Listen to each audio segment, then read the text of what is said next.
জীবন বড়ই অদ্ভুত জিনিস। কিভাবে? এই যে হাত গুটিয়ে আছি এভাবে, তোমরাও এটাই করছো।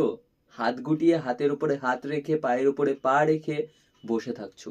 হাতটা খোলো, পাটা খোলো, জীবনটাকে খোলো, পৃথিবীটাকে দেখো, চেনো, জানো, মার্কেট খোঁজো, ঘোরো ফিরো, যা ইচ্ছা করে নাও। এখন সময় আছে বন্ধুরা, এখন সময় আছে। কি করছো মূল্যবান সময়টাকে নষ্ট করে? একটা ঘড়িকে যদি আমি বলি, একটা বন্ধ ঘড়িও দিনের মাথায় দুবার সঠিক সময় দেখায়, আর তুমি নিজের ভালো মূল্যবান সঠিক সময়টাকে নষ্ট করে দিচ্ছ।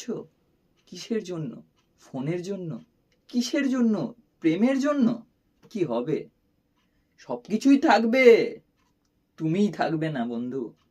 কেন থাকবে না? আসলে তোমার যদি কিছু না থাকে তো তুমি কি করে থাকবে? দৃষ্টিমান তো সেই হয় যার অনেক কিছু থাকে, সে তো নয় যার কিছু নয়।